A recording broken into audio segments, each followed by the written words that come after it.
Hello, this is Mrs. Plenda here to talk to you about factoring. And the kind of factoring we're going to talk about today is quadratic trinomials. And factoring quadratic trinomials is the whole reason we learned to factor in the first place, because being able to factor these will enable us to solve these in ways that we would not otherwise be able to do.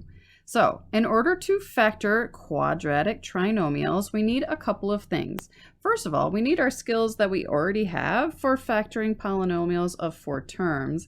And we need to remember what it's like when we multiply binomials, since factoring is, after all, the reverse of multiplying. So let's review these concepts real quick before we get into factoring quadratic trinomials. So when we're factoring polynomials with 4 terms, we either do it with grouping, where we split our polynomial down the middle and look for that greatest common factor. So I'd have 4n squared here, and n plus 2 left over.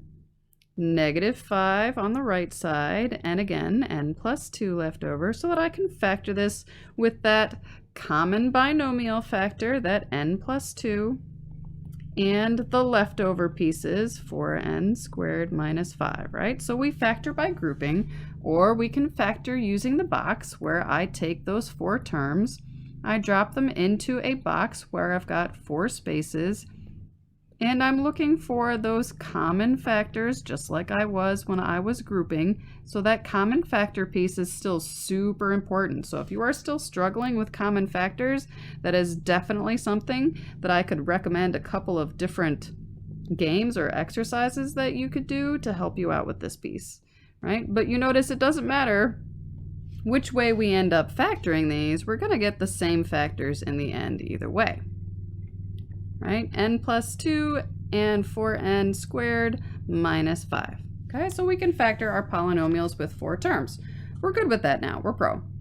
But a trinomial only has 3 terms, so how do these two relate? Well, let's talk about what happens when we multiply binomials. Now when we're multiplying, notice how many times I'm distributing. 1, 2, 3, 4. And how many terms do I have in that line? So of course, when we're multiplying all the way through, we would combine our like terms in the middle. So if we're looking to reverse the process of multiplying, whoops, we need to combine those like terms, right? If we're looking to reverse this process of multiplying, I need to know how to go from my 3 terms that I end up with in my final answer and go back to 4 terms. That's what we need. We need a technique to reverse this combining like term step. And fortunately, there's a beautiful pattern that lets us reverse this step. One thing that we can see in our quadratic trinomial, our general format, is this ax squared plus bx plus c. That's called standard form of a trinomial, just so we've got markers for talking about our coefficients and our terms and things. What we notice is that our middle term, when it splits back out, right, when we reverse that process, those 2 numbers, 14 and -3 in this case, multiply to the same number as these outside pieces. So we're going to use that to help us figure out how to divide our middle term back out into the pieces where it began, right? So here's our process. We're going to multiply a and c, so the numbers on the outsides of our trinomial. And then we're going to look for numbers that multiply to that number and add to b. It sounds weird to say it, so let's go through and take a look at some examples. Okay, multiply a and c. I'm going to take this 5 and this 2 and multiply them. 5 times 2 gives me 10. Now, here's what I'm going to do. I'm going to look for factors of 10, numbers that multiply to 10, that add to 11, right? They have to add to 11. So let's think about all my factors of 10. So let's see, I've got 1 and 10. I've got 2 and 5, and that's it, 5 and 2 and 10 and 1. So which one of these add to 11? Okay, 1 and 10. So here's what I'm going to do. I'm going to take that 11x in the middle of my expression, and I'm going to split it into 1x and 10x. I'm going to leave the rest of the expression the way it originally was, so I still have 5x squared, and I still have plus 2 on the end. And now I have a polynomial with 4 terms that I can factor just like I have learned to factor polynomials of 4 terms. So I'll split it down the middle. I'll look for that common factor. Look for the common factor. Oh, look at that. I have just factored a trinomial.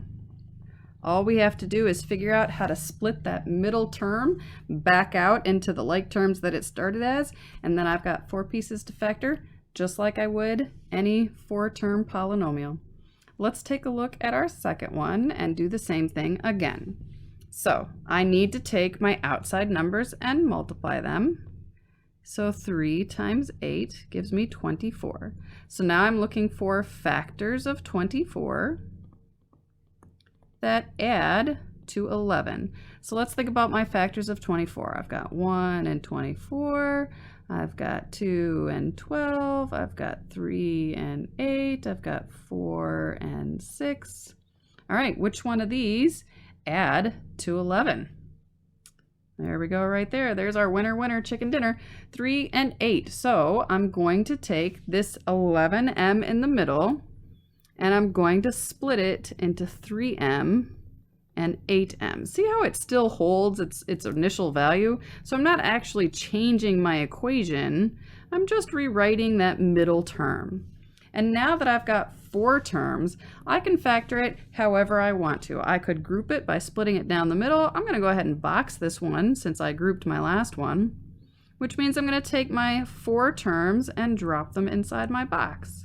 Doesn't matter where the 3 and the 8m go, so long as you've got your squared term in your first box and your constant in the last box, you're going to be fine. So then I'm looking for that greatest common factor in my first pair. I'm looking for the greatest common factor in my second. Gosh, these are coming out real nice on this one.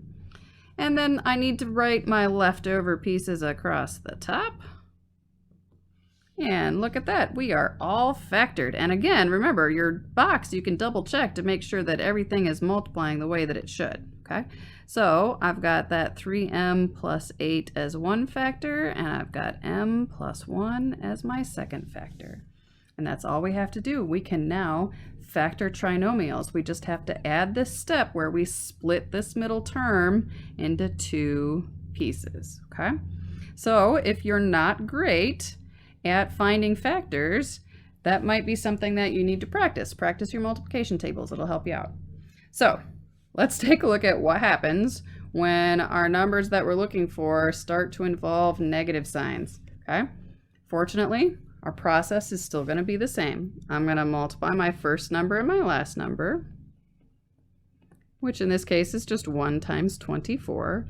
And then I'm going to look for factors of 24 that in this case add to negative 10. So let's think about that for a second. How can they multiply to a positive number and add to a negative number? They're going to have to both be negative. Okay, so then I'm thinking negative 1 and negative 24 will multiply to positive 24. Negative 2 and negative 12 will multiply to positive 24. Negative 3 and negative 8 will multiply to positive 24. Negative 4 and negative 6 will multiply to positive 24, but which one adds to negative 10? So now we've got our numbers that we're going to split that middle term into. It's going to be negative 4n and negative 6n. That's how we're splitting that middle term. We don't change the first term. We don't change the last term. Those stay exactly the same. All we're doing is splitting that first term so that I can go ahead and factor it by, in this case, grouping. So look for that greatest common factor. Look for that greatest common factor. And then write your common factor binomial and the leftover pieces. There we go. We have factored that trinomial. We're all good.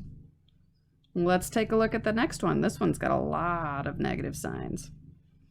Still do the same step first. Multiply those outside numbers. So 1 times negative 30 is going to give me negative 30. So I'm looking for factors of negative 30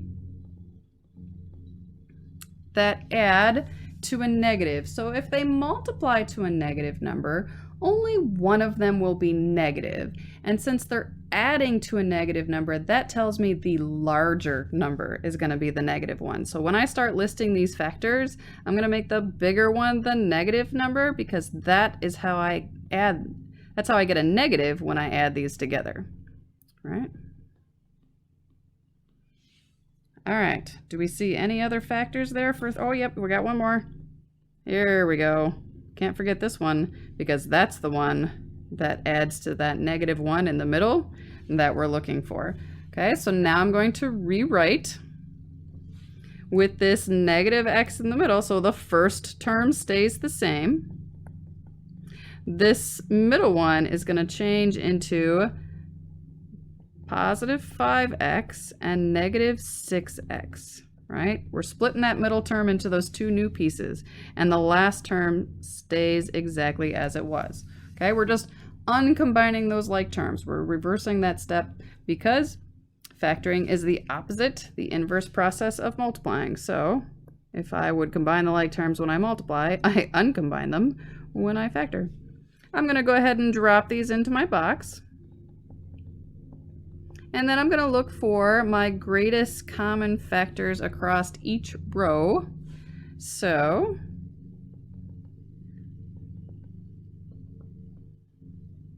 there we go.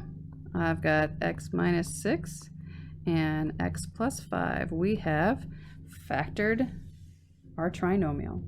Let's do a couple more with a couple of more negative signs in different places so we can learn how to handle that pretty well. Remember that we're always going to be multiplying those outside numbers. So in this case, I've got 7 times negative 8, which will give me negative 56. So then I'm looking for factors of 56 that will add to that positive 10m in the middle. Factors of 56. Well, since they are multiplying to a negative, factors of negative 56, I will need, let's see, they add to a positive, so that means the larger number will be positive. So negative 1 and 56, negative 2 and 28, negative 4 and 14, and negative 7 and 8. There we go. All right, now, which one of those are going to add to 10? There it is right there. Okay, so let's go ahead and split our terms. Just that middle term. So that 10 is going to become negative 4m and positive 14m. Okay. Now, don't worry if you don't list these with the negative 4 first. You can put the 14m first and the negative 4 after, and you'll still get the same factored polynomial in the end. Okay, those middle terms can be swapped around. That's okay. The important part is that you check to make sure that you have numbers that multiply to the correct number and then add to the correct number. And then there's my factors. I've got 7m minus 4 and m plus 2. We're good to go. Look at that. Let's do another. Multiplying those outside numbers to figure out what we're looking for. So I've got 5 times negative 10, which gives me negative 50. So I'm looking for two numbers that multiply to negative 50 and add to negative 23. Since they add to a negative, that means the negative will be on my bigger number, not my smaller number. So my bigger number. There we go.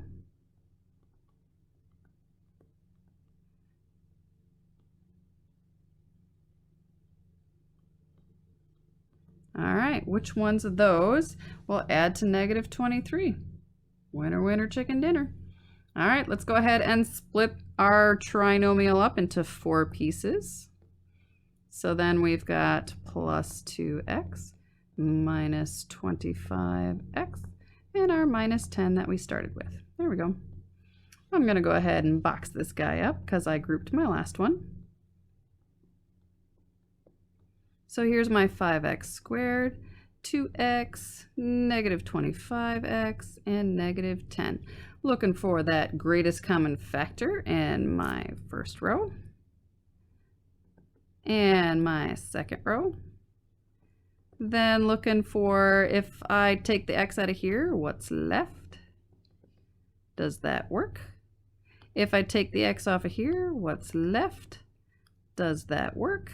Yep, we're good to go. So my factors are 5x plus 2 and x minus 5. Does it matter which order I write the parenthesis sets? Well, does it matter which order you multiply in? No, so it does not matter which order your parenthesis sets go in because you're going to multiply in the same place.